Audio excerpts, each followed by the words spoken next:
1, 2, 3, 4.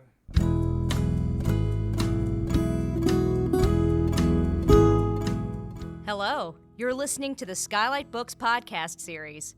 We are a general interest independent bookstore located in the Los Feliz neighborhood of Los Angeles, California. This year, because of the coronavirus pandemic, we've had to close our store and cancel in-person events. But Skylight is your neighborhood bookstore, and we are finding ways to create community even while we're far apart. In the coming weeks, we'll be putting out lots of new audio content to help you discover new books, connect with authors, and check in with your favorite booksellers. To learn more about how you can help keep Skylight alive, please visit our website at skylightbooks.com or check out our social media accounts on Twitter and Instagram. You can subscribe to the podcast on Podbean, iTunes, and Spotify. Thank you for listening and enjoy. I'm really excited tonight because I love aliens and weird stuff and the unexplained, and I have a very special co-host that I brought with me. He's going to be watching the event from my side, and he may pop back in and say hello again, but just wanted to say howdy. The unidentified. We're honored by his presence. All right. He came such a long way to see us, so he really did, and it's not comfortable in that jar. So He's really going through a lot, and this is meaningful to him. The Erlenmeyer flask. All right. So I'm going to go ahead and introduce tonight's guests. We're delighted. This is going to be so great, you guys. I'm a big fan of the Night Call podcast. I'm a big fan of Colin Dickey. I'm a big fan of aliens, as I mentioned, as you may have heard. I'm just really looking forward to this. All right, tonight we have with us Emily Yoshida. Emily Yoshida is a critic, filmmaker, and staff writer on FX's upcoming Shogun. Her work has appeared in New York Magazine, Grantland, The Verge, Elle, and Vanity Fair. We also have Molly Lambert. Molly Lambert is a writer and podcaster from Los Angeles who recently wrote the introduction for Eve Babbitt's I Used to Be Charming, which is fantastic. Check out Eve. She's a hoot. She's so smart. She's one of the best LA writers ever. Huge fan as well. All right, and then tonight's featured guest is Colin Dickey. Colin Dickey is a writer, speaker, and academic, and has made a career out of collecting unusual objects and hidden histories all over the country. He's a regular contributor to the LA Review of Books and Lapham's Quarterly, and is the co-editor of the Morbid Anatomy anthology. He is also a member of the Order of the Good Death, a collective of artists, writers, and death industry professionals interested in improving the Western world's relationship with mortality. With a PhD in comparative literature from the University of Southern California, he is an associate professor of creative writing at National University. His new book is The Unidentified. Welcome, Emily, Molly, and Colin. Thank you for being here. Thank you so much. Hello. Great. Hello. Hi, Colin. Everybody. Hey. Hi, Emily. Hi, Molly. Hey. Hi, everybody out there in cyberspace. Some of whom I know, some of whom I don't. Yeah, we see some Night Call crew out there, so thanks so much for showing up. So a lot of our listeners might already be familiar with your work because we read Ghostland, which is your previous book. Was that your last book, or is there one in between? No, that was the last one. That was the last one, yeah.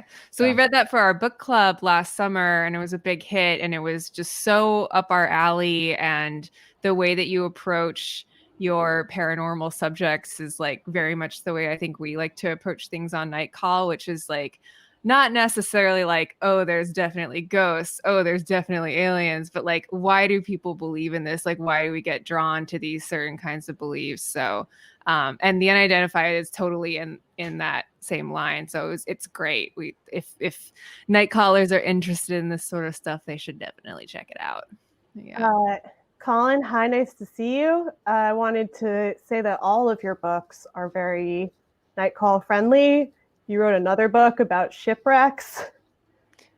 I did? Didn't you write a book about boats? No, I should. No, but I long ago, I wrote a thing on phrenology and stolen heads. And I remember that. Back when you were doing this recording, I did. You let me do a weird thing about skull recordings for you. So yeah. Who would have known phrenology would come back? Right. Like when I was doing this, I was like, no, nobody cares about phrenology. And now I'm like, oh, this is now a dominant talking point in like the far right. Well, once again, you have your finger on the pulse because this book is about the aliens. Oh my God, you still have your alien doodads. I got my Steely Boppers. I'm ready to talk. Mine were sitting in the bottom of my purse for such a long time. I had these 2 little green alien heads in the bottom, just to remind me of my roots.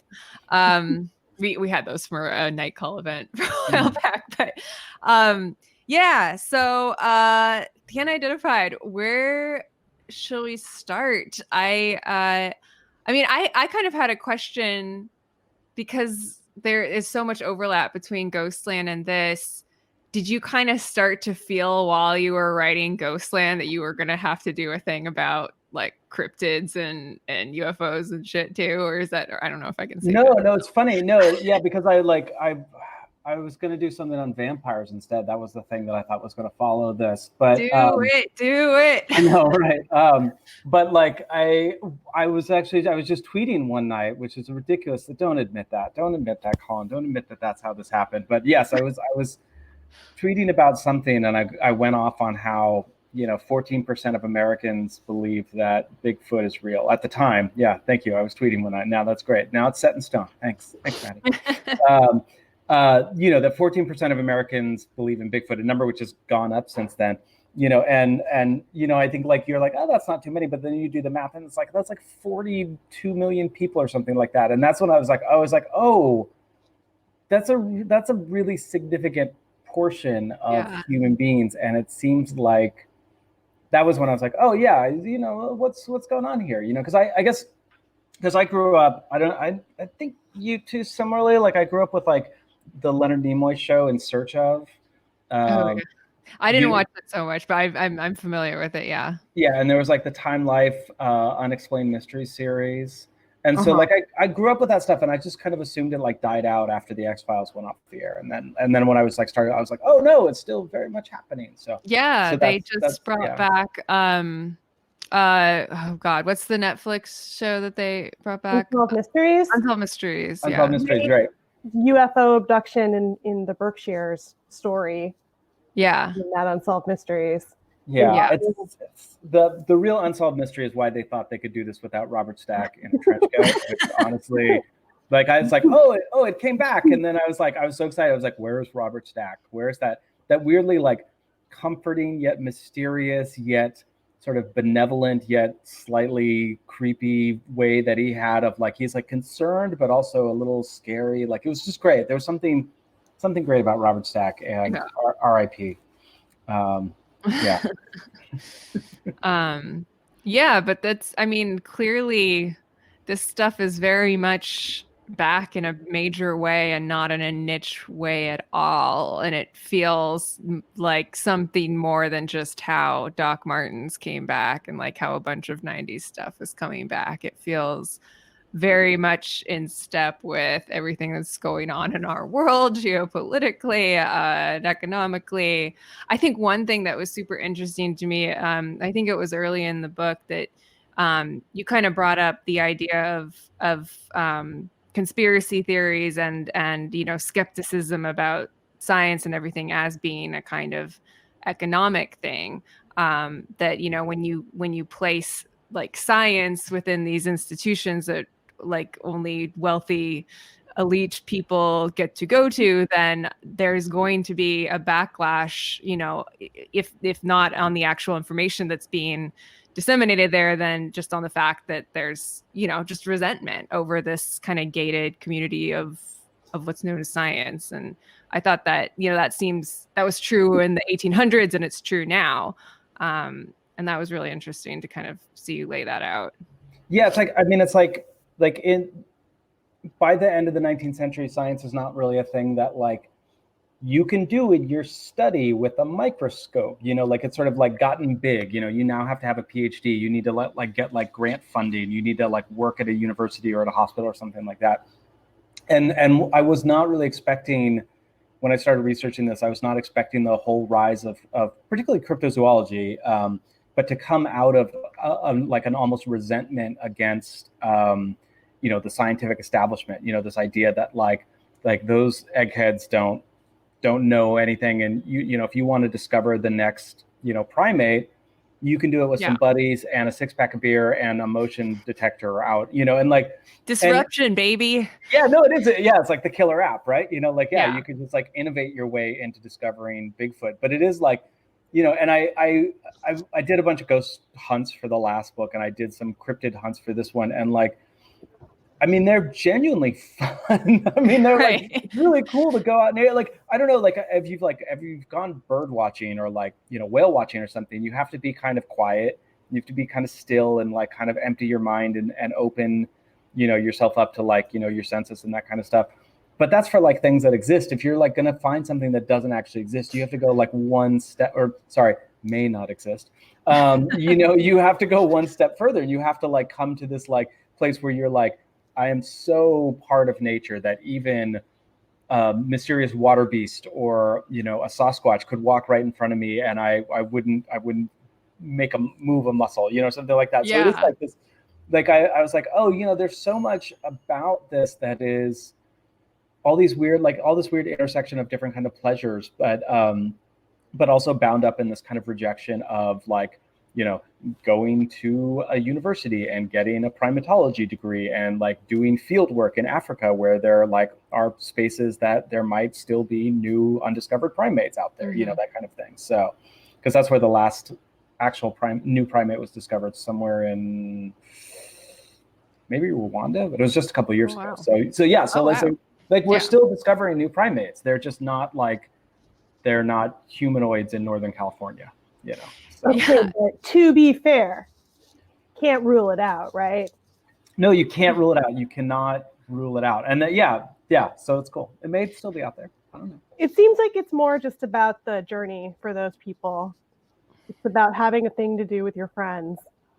Right, exactly. Yeah, it is. Well, right. And the thing, though, that I thought was really interesting with the ghost hunting is you can get, the whole thing about ghost hunting is you get all these all this noise, right? Whether or not you're using an EVP or a K2 meter or a infrared to get you can get noise, and maybe that's a ghost to you, maybe it's not, but it's there and it's there for you to interpret. You can listen back to an EVP and you can decide whether or not those things that you're hearing, come from the beyond or not. But it's so much harder when you're looking for Bigfoot because there's just it doesn't, the nature creates a different kind of noise. It doesn't create that kind of ghostly traces. And so it really, it's yeah, it is you're right. It's all about that kind of camaraderie and spending time with people, but it's in a kind of very different way than I found than ghost hunting was, for better or for worse. It's sort of interesting. I guess, you mentioned that the last primate was just found a couple of years ago. And you also talk in the book about how, a lot of this sort of interest in the paranormal and spiritualism and all this stuff in between that exists in between science and religion sort of came up when the idea of the frontier started to go away. But zoology is still a frontier. There are still insane things that I've been watching Blue Planet with my mom and watching the deep sea episode. It's just oh, there are aliens here. They're just in the ocean and they're finding new ones all the time. That's what I was going to say is we can't rule out the idea of an underwater Sasquatch. Yes, right? We absolutely cannot. No, we cannot rule out the idea of an underwater Sasquatch. Creatures are all underwater. Yeah. Right. And I guess that's what I was saying before. It's there's still so much we don't know, just what's, on the bathysphere 4,000 meters down. There's right. But the difference is you can't just go there, right. You need a very expensive submersible. And so that's why it's Cameron. Yeah, right. Yeah, exactly. I was going to say, even James Cameron doesn't want to go there, really. He wants to go to space and drill a hole in the moons of Jupiter, but He's not Water allowed is to his do first that. love. Space is his second love. Yeah, he did the Abyss before Avatar, Molly. I feel like you're more likely to find more likely to find the humanoids in the ocean. Yeah. Than on the Jupiter moon. I mean, I'm very much, I believe, I mean, there was a thing they found a couple of years ago that was like a white feathered lobster. Ooh, yeah. Oh, yeah. I've seen that. So cool. The fancy lobster. Yeah. Yeah, it's always like stepping out on a Friday night. Totally. My friend Lily, her whole practice is painting like super deep sea creatures, and she painted that guy a bunch. It's the Yeti crab, I believe it is. Oh, wow. Yeah. Convenient segue. Yeah. Yeti crab. Yeah, so we wanted to just kind of highlight, like, you know, there's so many things in this book. There's so many subjects, all of which are very interesting. There's, like, multiple different cryptids that you go into the history of and everything. But we wanted to talk a little bit about the Yeti tonight. Yes. Because I learned some stuff about the Yeti from your book that I had no idea. I had no idea that Yeti hunting might have been like a CIA op. Right. Yes, Pretty exactly. cool. Yeah. So we had talked about maybe doing a reading. I don't think I can pull an easy passage out of the Yeti Chronicles in a way that I can do slickly, but I'll maybe just talk a little. I'll just tell a little bit of Yeti fun. So my favorite story. This was like really the story that when I came across this in my research, I was like, oh, okay, this book's gonna work. Like, this was like really the moment I was like, oh, okay, there's a thing here. And so so there's this guy Tom Slick, and Tom Slick is this like oil scion. His family makes a bunch of money in oil, so he's got money to burn, and he believes he's like all in for cryptids, right? And the whole thing about like Yeti hunting is, you know, again, unlike Sasquatch hunting or Loch Ness monster hunting, it's like you need a lot of money because you got to go up to the Himalayas. You have to like have an expedition, right? So the great thing about Tom Slick is he will fund this stuff, right? So in the late 50s and 60s, Tom Slick is funding these various Yeti expeditions. And there's this guy, what is his name? Patrick Byrne? I forget his name now. Somebody Byrne. He's Irish. I'm not going to be able to find it. Anyways, we'll just call him Patrick for the sake of loving him. So he's an explorer, and he gets hooked up with Tom Slick to like do this expedition for the Yeti, and he's roaming around the Himalayas, and he finds this monastery with these monks who have a Yeti hand, and they're like, yes, this is our Yeti hand, and Patrick Byrne's like, can I have it? And they're like, no, you may not have, because this is like a source of like, you know, spiritual reverence and also tourist dollars for us. And it's their relic. Yeah, exactly. It's very much like a Catholic relic, right? Yeah. So he goes back to Tom Slick, and he's like, look, the monks are absolutely not going to give me that Yeti hand. And Tom Slick's like, you got to go back and get it. And what if you could just like swap it with another hand? And Patrick Byrne's like, okay, where do I get another dried up hand? And it's the Big Lebowski. Yeah, and so he's like, oh yeah, you want a dried up mummy hand? I'll get you one. Yeah, so no, and seriously, he does. He like comes back. They're like in London somewhere. Comes back with a paper bag and just dumps it out on the floor, and there's like a dried, desiccated hand. He's like, no excuses now. Get back and get, you know. Like racing Arizona, nobody knows where the hand comes from. You kind of skim over that part. It's just like it's just not in the record. Yeah, it's like give me that Yeti hand. I need that Yeti hand. So he goes back. He gets the monk on duty drunk so that he can like do the swap.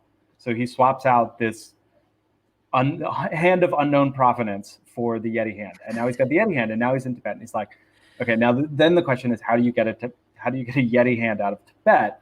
But you get it to India very easily, and now you're in India, but India has really strict customs. So he calls Tom Slick, and he's like, I got the hand. I'm in India, and I don't know how to get it to England. And Tom Slick is like, go to the Calcutta Hotel and meet with Jimmy Stewart. Incredible. And so, sure enough, like there's Jimmy Stewart and his wife vacationing in India. And they're like, yes, we hear you have a Yeti hand. You need to get out of the country. And so they agree to smuggle it with the understanding that nobody's going to harass famous Hollywood actor Jimmy Stewart and his wife So they fly to London, and his wife has the Yeti hand in her lingerie case, because they're also like, who's going to search a lingerie case? Right? Yeah. So right. So so they land in Heathrow, they clear customs, they get back to their hotel or whatever, and like the lingerie case is gone. And now they're freaking out because now Hollywood legend Jimmy Stewart has fucked up and lost the Yeti hand. But then the next day, like the airport customs agents arrive and they're like, we're so sorry, this got left out. We're really sorry. Here it is. Here's your lingerie case. And she's like, did you open it? They're like, we would never open a lady's lingerie case. So that's how this Yeti hand gets from a monastery in Tibet all the way to London. And it turns out it's sort of unsurprisingly, but like, they quickly realize it's just a human hand. Yeah. Like, again, where did that human hand come from? I don't know. Yeah. But like, it's only a Yeti hand in that monastery. It only has power in the original context. Once you take it's like the spell's broken. Once you take it out of that context, it's just a dried up old hand. Yeah. So. Yeah. No, that story was incredible. And then, how these expeditions to go up and go Yeti hunting became this thing that like became a part of like Nepalese relations, like geopolitical, like you had to pay a certain sum to go and hunt the Yeti, and it was like a way of keeping things chill between that part of the country and the US or something. And then like all these people who were going up like happened to have intelligence community connections. Right, because again, like Nepal is like, it's like this small country. It's friendly with England and the United States, but it's on the border of China. And so like suddenly during the Cold War, it like takes this like huge geopolitical, and also it's got a lot of tall mountains you can look into China from, and so like it takes on this huge geopolitical significance. And there is as you say, like a lot of these guys, like there's a CIA file on Tom Slick because they're like not sure if he's like maybe working for the communists. And like, a lot of these Yeti expeditions turned out to be like secretly funded by the CIA as like cover to collect, and like I found this great document from the State Department or it's the US Embassy in Nepal basically saying like granting Nepalese sovereignty over any Yeti discovery. And like basically saying like, if the Yeti is discovered, it belongs to Nepal. All photographs belong to Nepal. Please don't kill the Yeti unless it's in self-defense. And it's like straight up like, because we want to be in good graces with these guys so we can spy on their mountains into China. Yeah. So it's crazy. And in good graces with the Yetis. Right. Exactly. Yeah. They don't destroy mankind. I love that there is official verbiage about like, don't kill the Yeti. Like that's like somebody's actual law. Right. Like some diplomat is like, I can't go out. I got to finish the Yeti memo. Yeah. Like there are differing points on Bigfoot on what you should do when you catch Bigfoot. Such as you kill him or you. Who's trying to kill a Bigfoot? That's big game. Oh yeah. God. Right. Well, most dangerous game. There's this article from this like men's magazine in 1968, I think, that's like this guy is like, I was terrified by Bigfoot, and then the article is like, what if he had killed him? Does Bigfoot have rights? Does Bigfoot have like legal standing? And then it becomes this whole thing of like, it becomes this very obvious like weird meditation on like race, because it's like, what if Bigfoot needs to be on welfare, and what if we have to support Bigfoot because he can't get a job for himself? And like John, just to interrupt, John, I'm sorry, the Tibetans, the Nepalese, I keep saying Tibet, I'm so sorry, that's awful, but the Nepalese monks did not get their Yeti hand back, but there is a website devoted to that, trying to raise awareness to recover the hand, or at least there was a couple years ago. I'm not sure if it's still around, but yeah. Where is the hand now after Jimmy Stewart literally did a Hitchcock movie plot? For it? Yeah, I don't know that it is known. If it is somebody somewhere has in the it. UK. Yeah. But I just don't throw it in the British Museum with all the rest of the stolen stuff. Like somebody's got it on their mantle, but it's like it's hidden under like a sheet or something like that. And it's like, it's only after like the fourth or fifth drink there's like, You want to see my Yeti hand? You Oh know, my and that's God. when it comes out. Yeah. So, oh yeah, there it is. There's the link, returnthehand.com. Yes. Oh, So, wow. Great URL, returnthehand.com. I'm clicking right now. Wait, will my screen go? I just want to see Somebody it. should make like an opposite Indiana Jones movie, like a, decolonialist. oh my God, where he's just like, about artifacts. It's so Indiana Jones. about the monks trying to get the hand back from the evil Americans who stole it in the CIA. Yeah. Did you ever watch this show? This is a tangent, not about my book, but did you ever watch the show Friday the 13th, the series? No. It has nothing to do with the movies. It was like the plot is basically the premise is that there was this antiques dealer who makes a deal with the devil, and all of his antiques are cursed. And then after he dies, the antiques get split up around the world. So like every episode is like it's like a Fox Mulder Scully situation where it's like, two detectives, whatever, but their job is to go around and like collect these cursed artifacts. So like each one is like based around somebody discovering one of these artifacts, and then mayhem and murder breaking out, and then they have to investigate and figure it out. It's rad. I love it, and it's a version a little bit of what you're talking about. If like the curse was actually colonialism. Yeah, you see it a lot. It's like anytime people do excavate, there was like the cursed mummy blood. Yeah, the mummy where they were like, oh, it's got all this red liquid in the casket. Oh, right, yeah. But all that all the mummy's curse stuff really just seems like a metaphor for what it's really about, which is like British people looting the world. Right. Yeah, that's quite literally. Yeah, I think you're right. Yeah. So, what's Sasquatch a metaphor for? Well, okay. So what's cool about Sasquatch is that Gone squatching. These stories of like what anthropologists and folklorists call like the wild man myth, like this idea that there's like just outside of town, they're living in the mountains or the forest, there's this hairy sort of human-like thing that doesn't speak English, but is sort of sentient and sort of uncivilized, and will come in to town and maybe cause mayhem or whatever. And like, so like these stories, you find them like all over the globe, right? And like the Sasquatch story and the Yeti story are both very much of that ilk. But like what happens is like it goes from being folklore to it kind of drops out of folklore into history in this weird way in like the 20th century. And I think that's like a big kind of backbone of what a lot of this stuff is doing. It's like things that were like stable kind of folklore and myths and sort of religious traditions, like suddenly like took on this kind of physical weight in some way, and then suddenly became actual things. They became actual UFOs. They became actual creatures who lived over there. And I think that's like a thing that I found really fascinating in sort of researching and writing the book, is like tracing how something sort of went from being just a story or a legend into something that actually could like literally exist. And also like very much of its time, because like, as I keep saying, it's like in the 50s, if you were like, I walked through the forest and I saw this thing and I grabbed my camera, but all I could get was this blurry photo, but trust me, it was a crazy Sasquatch or whatever. Like we'd be like, yeah,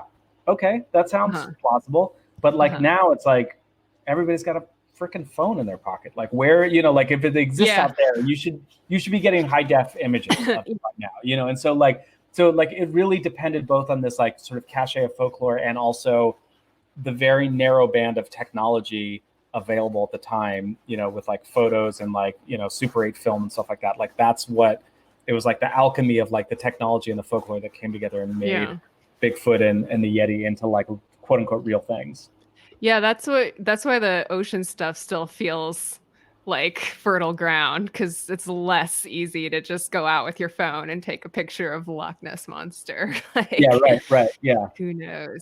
Until they start making iPhones like pressure resistant, and you can go down in your stuff. Yeah. Colin, did you think when you shaved off all your fur and wrote this book that no one would discover your ruse? You were leading them right to you as the Sasquatch, just like begging people to find out. Molly, this is a whole book about it. About Sasquatches deserving equal, in fact, superior rights to humans. I agree with that. Aligned And He's biased, honestly. and I don't know. Beyond that, I don't know what the hell you're talking about. On a more real note, I wanted to say it's interesting that a lot of the UFO conspiracies, particularly, have been sort of verified by the CIA recently, as at least demonstrating people saw something. Have they?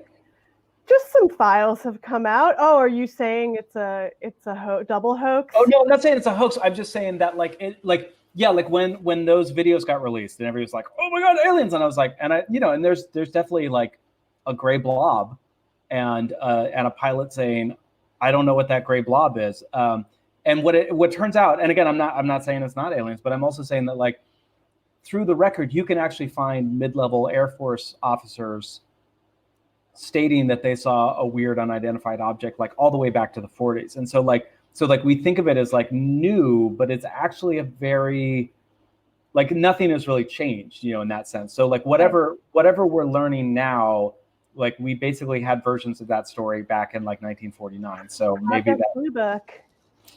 Yeah, right, exactly. Yeah. Which is still online and you can read if you really want to like lull yourself. So have you guys read any of it? Some of the stuff, when I first started going deep on like UFO sightings, one of the sort of conspiracies inside the conspiracy is that they wanted people to think it was aliens rather than top secret military testing. So they would encourage the conspiracy and like tell locals like you saw something, but like tell no one what you saw, like Men in Black style, because they wanted the conspiracy rather than the idea that there were just like mysterious aircrafts that defy the laws of science as we know them so far. Well, right, and this is again like I've always heard that. I've always been like, well, that seems a bit far-fetched. I don't know. And then I discovered the story of like Paul Benowitz, which was truly horrifying to me. And again, because this is a story that has been more or less verified that. Paul Benowitz was an Air Force contractor and a veteran who was living on the edge of Kirtland Air Force Base in Albuquerque. And he started seeing weird flying ships over the Air Force Base at night. And he started photographing them. And the Air Force could have gone to Paul Benowitz, who was a very patriotic guy and, obviously worked for the Air Force, liked the Air Force, and could have said, look, can you just not say anything about what you saw or, like not share your video with the UFO community because we think that the Soviets are probably infiltrating the UFO community, and so you could just keep it mum.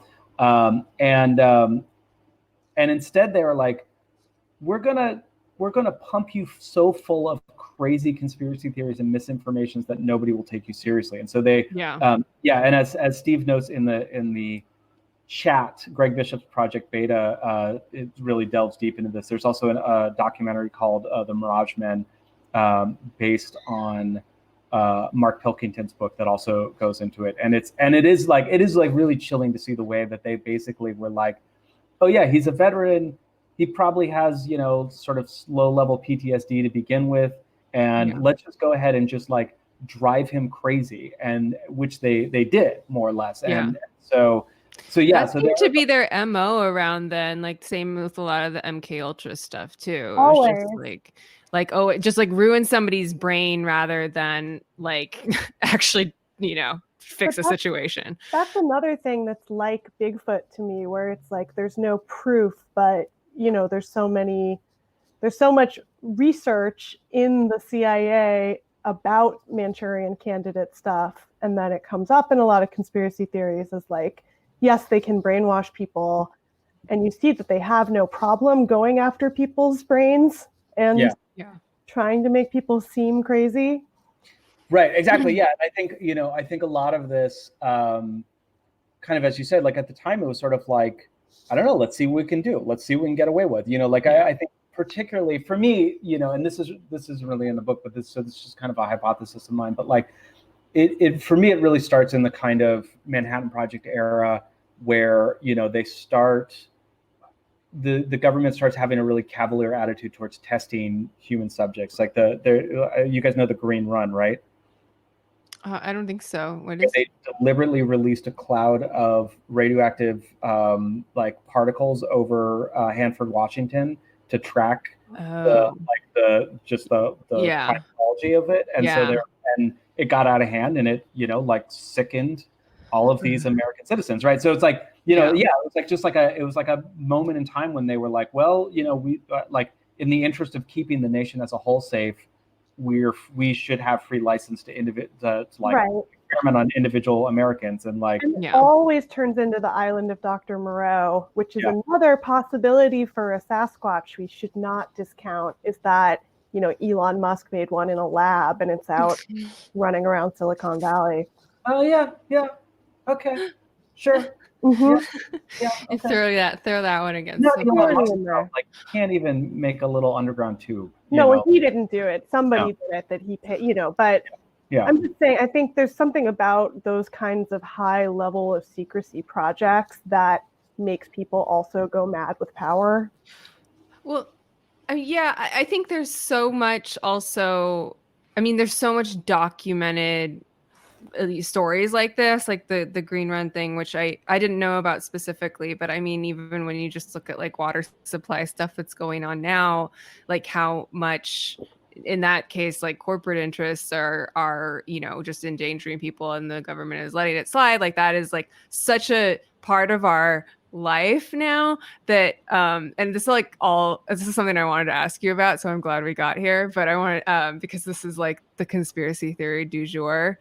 But the whole COVID 5G thing, like it sounds insane when you first hear it, and then you just think about it in the context of like all the other like kind of anything else that could be putting people at risk because either through radioactive waves or nuclear waste or something like that. It doesn't seem as far-fetched. I won't say that it sounds believable, but like you can understand the psychology of a belief like that. I mean, well, certainly, there was this whole period around this, at the same time that the CIA is, doing MK Ultra and stuff like that. There's also there's all these communities that are having bizarrely high rates of lymphoma, and it turns out because some local chemical company is like dumping stuff in the groundwater, and or just look at Flint right now, so it's like on the one hand you're like, yeah, this stuff happens all the time. It's often invisible. It's often hushed up, and it's very believable because it happens all the time. And then the leap from that to 5G is a really fascinating one, because it's sort of like you're taking something that is plausible and then stretching it into an almost kind of sci-fi version. And not just but I think even more than it, what it is for me is it's not that it's outlandish so much as it's totalizing, right?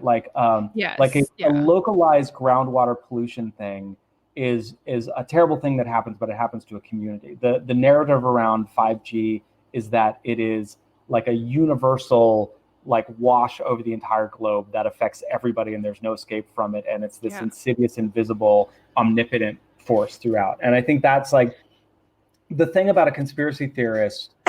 I keep saying this, it's like a weirdly optimistic belief in the world that everything in the world has a purpose. Sense. And it makes sense. And it's an optimistic belief in human agency, right? It says that a group of 12 guys in pinstripe suits and cigars can manipulate everything down to the thoughts in my brain right now, and so there's this idea that if the conspiracy theorists conceive of it, then they can implement it perfectly, and it will happen exactly as they plan to it. And there's no such thing as chaos or randomness or arbitrariness. It's all orchestrated. I think that's something that's really struck me recently about QAnon is the religiousness of it, where it's it doesn't matter that it's continuously disproved. That just sort of strengthens people's faith in it. And now that they're trying to crack down on links on some of the social media sites, people are just getting more creative about how they post about it.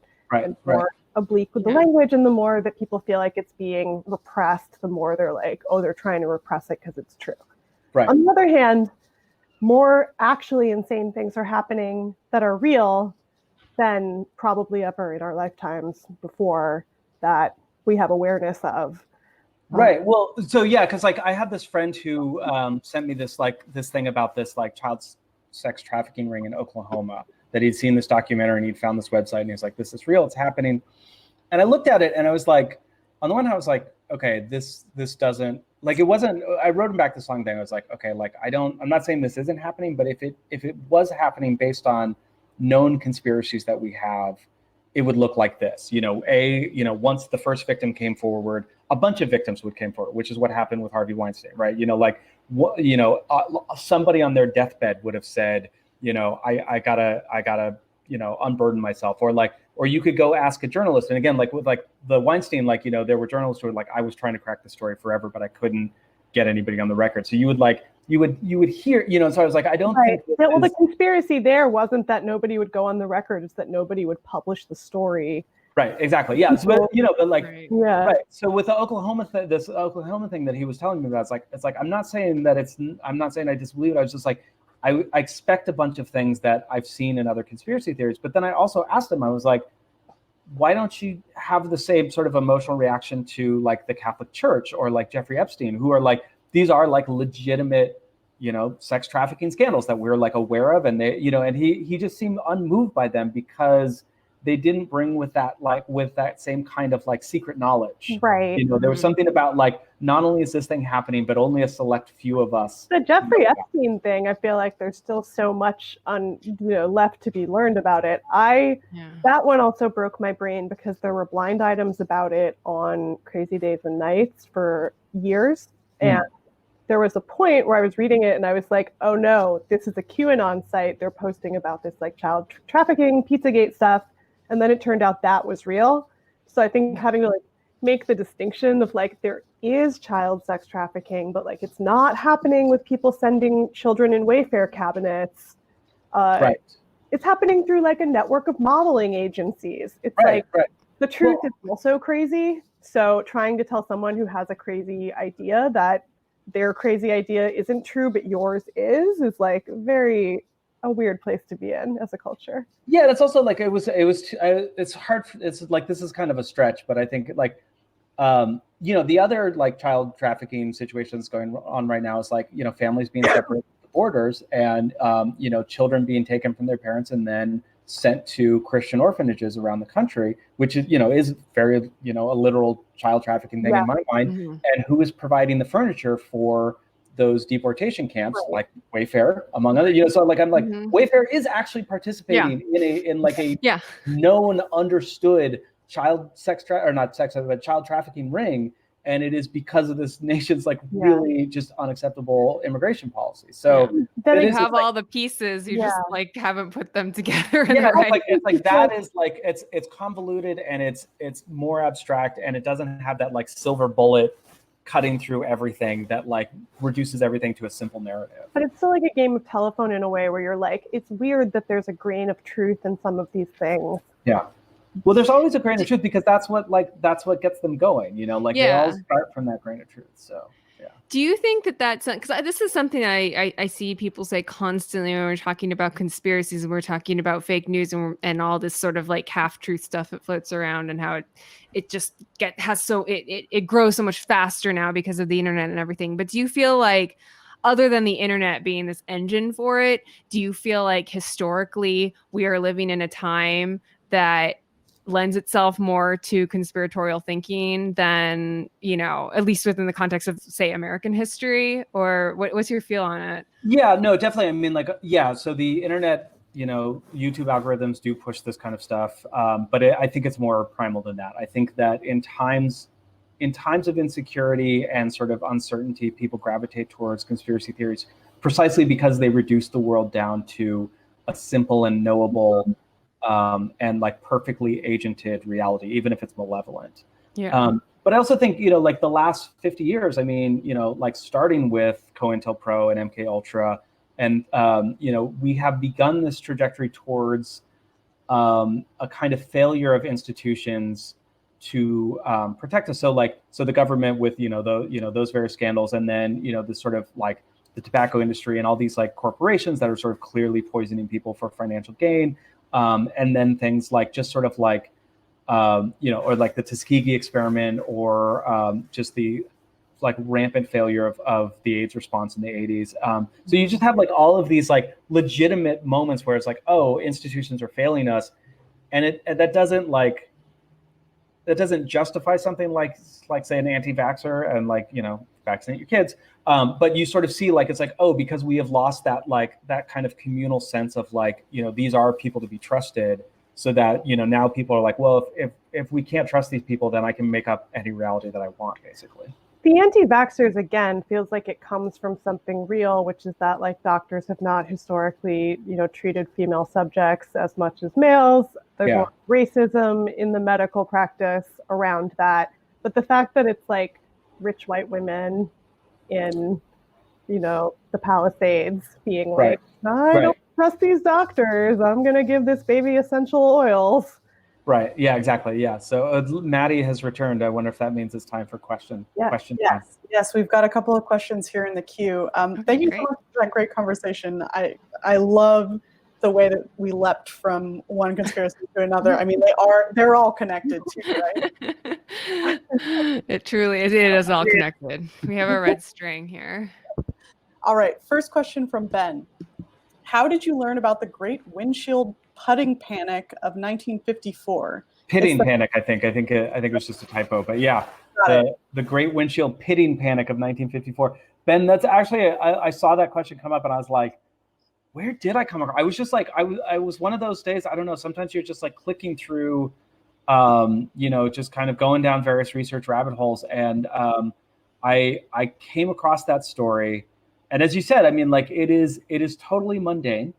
It is bizarre, but also like I was like, once I was like, oh yeah, this keys in a lot for me. You know, this idea that like if you go looking for something and start focusing on something that's been right in front of your face all this time, but you've never really looked at it, you will find things very bizarre and uncanny quite quickly. You know, like with the ghost book, like I remember like doing this ghost hunt where we had these like little infrared handheld cameras, and just like if you just like pan a darkened room with an infrared camera, you will freak yourself you freak yourself out, because it's like the only time you ever see slow pans of infrared cameras are in horror movies. And so like, even though it's totally mundane, or like if you just like do this, like if you just like take out your phone and start recording like something, like I did it once with like just like the window air conditioner, just record the window air conditioner for like 30 seconds or a minute or something, and like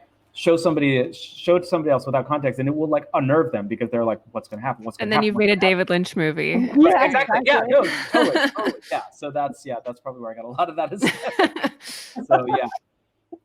All right. Next question from Steve D. Does the idea that conspiracy theory is optimistic or simplistic make sense when it often leads people down rabbit holes that are traumatizing and psychologically damaging? And what about stories like MK Ultra or COINTELPRO that were dismissed contemporaneously as paranoia/conspiracy theories? And what about the possibility that things like QAnon are active disinformation campaigns? Thanks, Steve. No, that's let me see if I can. So, like on the one hand, you're right. Well, like when I say that a conspiracy theory is optimistic, I mean that in a very specific and curious way, because you're right. Often they are quite psychologically damaging. They are quite, you know, they foster paranoia.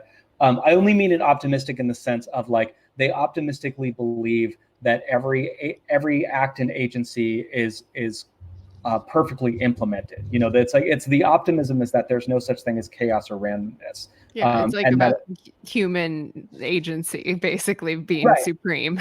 Yeah, and it's also like there's a group of evil people in charge. They're evil, and it might be traumatizing to think about how evil they are, but like they're controlling everything, and that's why you have no control. I've been thinking a lot about that one as the Jewish conspiracy has come back a lot. Because again, it's like it allows you to displace all of the blame onto one group, which is satisfying, probably. Right. Well, and it gives you an out for your situation, right? If you are not happy with your lot in life, if you feel like you should be making more money, you know, it gives you an excuse. I mean, and you know, like that, or I mean, that's one way to say it, but you know, like it sort of gives a rationale for why you are at the place that you're at in a sort of simple way that's not just like capitalism or whatever, so that's what I mean by optimistic. But like, what? Let me see what. It is capitalism, usually, is the thing, too. I did a podcast about the Illuminati as well, and how there were conspiracy theories about the Illuminati. Immediately after the Illuminati, the Bavarian group called the Illuminati was forced to disband. They were basically just like Freemasons with slightly different rules.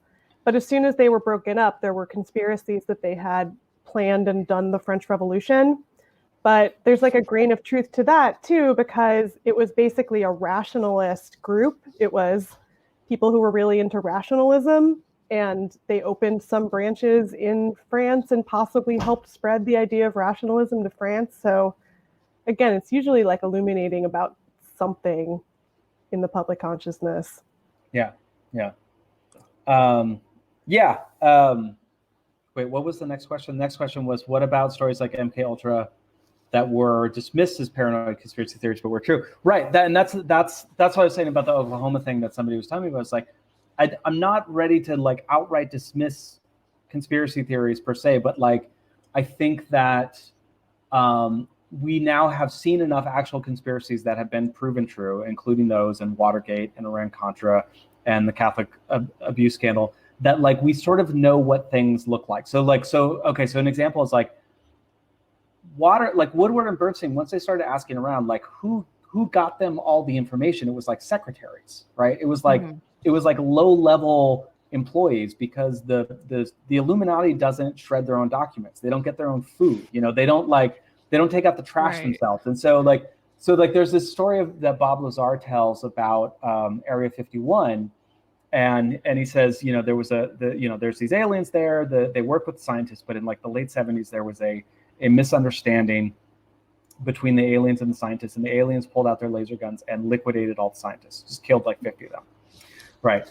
And so you're like, wow, that's a crazy story. But then the question is like, well, Bob, what about their families? Like, what about the obituaries? What about like why aren't there like families at the gates of Area 51 saying what happened to our, husbands and brothers and wives and stuff like that, And so Bob Lazar comes back and he's like, okay, well, the thing is that the government would go around to orphanages and they would find scientifically talented orphans who had no families, and they would adopt them and then train them to be scientists.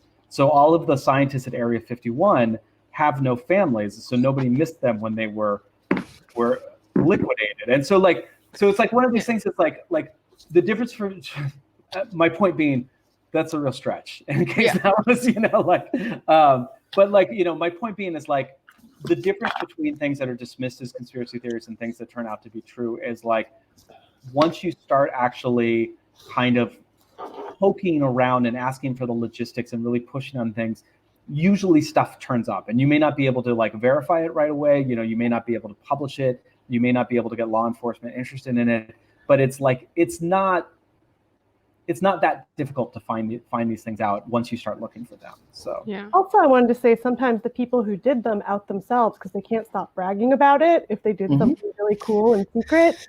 Yeah, because humans are stupid. Humans are not as good as like we imagine the Illuminati to be. Yeah. Right. My friend who paints the Yeti crabs her family was family friends with Sidney Gottlieb, who was behind MK Ultra, and he would apparently just tell stories all the time about just like, oh yeah, I dosed my wife and didn't tell her, just to see what would happen. So I think also once the things are a certain amount of in the past, it's like, of course they want to tell people. Yeah. Right. Because that's the only way they can feel like the horrible things they did have meaning. Right, exactly. Yeah, because if you did these horrible things and then you just could never talk about them, like, oh man. And because they can't believe they got away with it. They're like, isn't that crazy? Like, we were just allowed to do whatever we wanted to people. Yeah. Should we go on to the next question? Yeah, we've got two more here. First, does your research suggest that darker conspiracies like 5G and COVID and QAnon versus more wonder-focused like Sasquatch and cryptids share a similar impulse? Does it basically just boil down to the secret knowledge component you mentioned?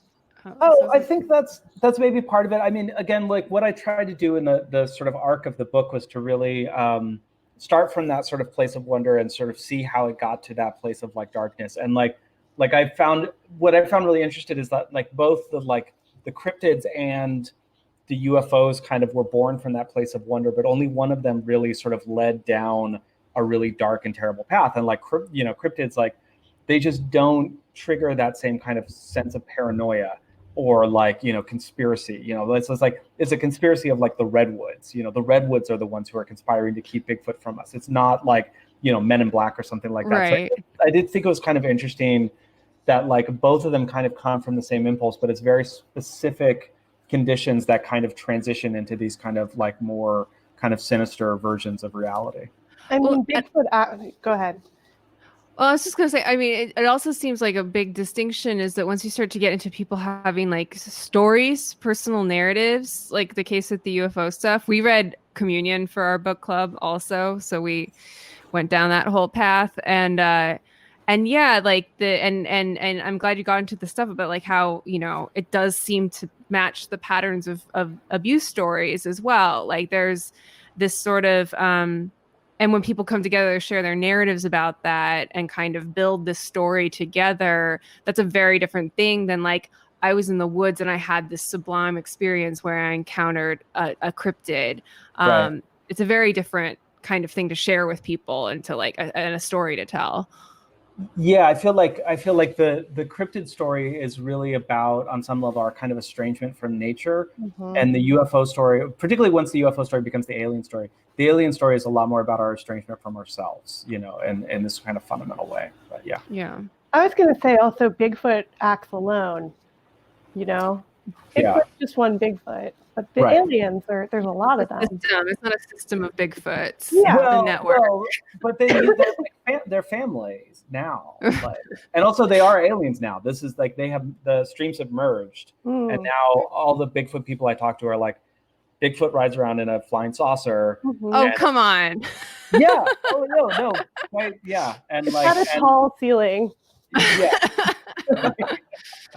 It's a cylindrical UFO. That makes sense. That's what that little bump in the middle is. The little like that's just where he. So he can stand up. It seems like the streams are merging with some of the QAnon stuff too, with just anything else. Well, this was a thing about like why do so many of these conspiracy theories like ultimately just become anti-Semitic? You know, like sooner or later, it's about the Jews, and like part of that is because. Like conspiracy theories by their nature, they have to keep growing. They're kind of like sharks. Like they can't just stop because you're always looking for a new explanation for why this conspiracy theory hasn't been revealed or isn't like outed. So it has to keep expanding and taking in new aspects. And it's also like it's a community that rewards belief and does not reward skepticism. So if you believe in lizard people, and somebody comes along and said, well, the lizard people are actually Jews, like you don't get any kudos for pushing back on that and say, well, that's too far for me. You know, like it's just like the whole motivation is like I'll go along with your theory and you go along with mine, and we'll just say that Jews are lizard people, and we're both happy now. You know, it's just a lot of yes anding. Conspiracy theorists are really into improv. Yeah. It's true, because it always has to keep growing. It has to keep. They have to be scalable. They're also like startups. It's like you it's can't. Like capitalism. It's like like, there's got to be constant growth. Yeah. Yeah. That's Are we ready for our last question here? Yeah. All right. How do people in science or a more STEM technical field better communicate to include lay people? Can we be helping to dispel the more harmful conspiracies, or are credentials just a mental turnoff? Oh no, you definitely can. Like, and I feel like I don't want to put this in the lap of scientists, because I feel like, you know, you all have hard enough jobs as it is. But I do think that what I found is like 5 years ago, I was the guy who was like on the Facebook thread with like my coworker or my like cousin who had posted some sort of weird conspiracy theory, and I was like, you know, like arguing with them in the comments, and it quickly became like a flame war, and like it didn't work, and they ended up just never speaking to me again. And what I learned is that like it's like the truth and the actual facts are just not dispositive for a person who's in that place, because what the conspiracy theory is doing for them is like a deeper psychological thing. Like it's accomplishing something else for them, and like once it's doing that, then the facts themselves are they're easy enough to disprove, right? So for me, it's always like now, like when I approach these things, it's like, okay, rather than just say, this is dumb and you're full of crap or whatever. Like what I'm like, okay, what need is this satisfying? Yeah. Like what is this person sort of getting out of like viewing the world in this way? And like the facts are still necessary, they're just not sufficient in my experience. Like it's more about like what can I like unearth about this belief system, and is there a way to sort of address that and maybe do the kind of Indiana Jones swap where you're like, I'm still going to meet the psychological need with you, but I'm going to do it in something that's not a conspiracy theory kind of thing. Yeah. Here's a Yeti hand. Right. Yeah. Take it. Yeah. Well, I guess that's the end of that's our last question, right? Yeah. That's our last question. Emily and Molly, do either of you have any last questions for Colin before we say goodbye?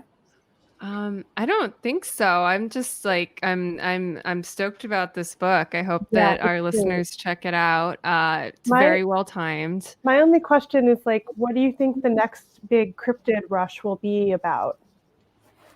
Well, the big one right now is Dogman. So and again, it's like Dogman. The thing I'm not a super huge Dogman fan because it's like it's already supernatural. It's like Dogman like talks and like.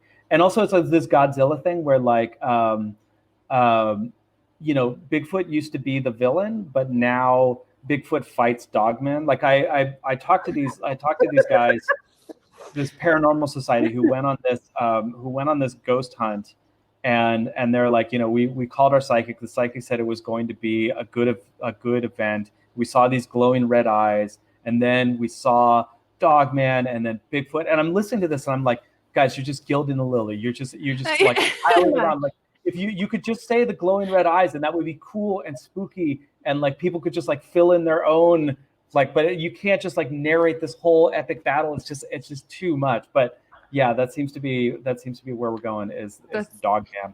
Are there any people? Do people connect nuclear power to cryptids? So funnily enough, that story that I was just telling you, that ghost cryptid hunt took place in a place in upstate New York, very near to where I used to live, a place called Nuclear Lake, which is so named because there was a plutonium explosion there in like the late 60s or something like that. Oh, fun. So, yeah. Nice. I love nature. Right, exactly. My it's favorite. A beautiful lake. It's a really beautiful lake. If you're up on the Appalachian Trail, it's so worth going there. Yeah, love Joe it. Rogan, conspiracy fan Joe Rogan lives in a gated community that is built on the site of a nuclear meltdown in like the Simi Hills. Nice. It's interesting. Again, you're like, oh, that conspiracy, that's true, doesn't interest you, doesn't intrigue you. Right. About bypassing zoning laws to. All right. Well, I think we're gonna say our goodbyes. Thank you all so much for a really fun, fascinating discussion. Thank you so much for hosting it. Yeah, this is awesome. Thanks to everybody who joined. Thanks for all the questions and comments. Thanks for coming out. Thanks to Molly and Emily, but not to Tess. She has like a conflict. It's just fine. Tess is with us in spirit. She's a ghost covering. Here's Tess. She's here. Oh yeah! Right. Oh, there she is. No, thank you guys. This was so much fun. I was chuffed to be able to do this. Tess always wanted to be a brain in a jar, so she'll be really happy. Actually, yeah, she got her wish. Mm-hmm. The water is warm. Mm-hmm. Well, thanks, Colin. Thank you, everybody, for being here. Everybody order Colin's book, The Unidentified, from Skylight. It's right there. It's so click the button. Push the button. One click. We're all clicking. Push the button, get the pellet. And just so everyone knows, this will be available for replay just a few minutes after, so you can send the link out to anyone who couldn't attend the live stream and they can watch the whole thing. Cool. Great. All right. Thanks, everybody. Have a great night. Stay safe. Keep your eyes peeled for Bigfoot. He's friendly though. Like he's not trying to mess with us. Yeah, friendly now. He's cool. Now he's okay. Dogman comes around. All right, Dogman. Yeah, I got to know more about Dogman, but yeah, he's out there. Yeah. All right, everyone. Well, okay. Let's say our goodbyes. Let's wave. Thank you all again for being here, and we hope to see you in person someday soon. Yes. Okay, Okay. bye-bye. Good night, everybody. Thank you for listening to the Skylight Books podcast series. Please don't forget to visit our website at skylightbooks.com and make sure to follow us on Twitter and Instagram. Also, don't forget to subscribe to this podcast for more author talks and bookseller conversations. You can find us on Podbean, iTunes, and Spotify. Stay safe and healthy, and we hope to see you back in our store soon.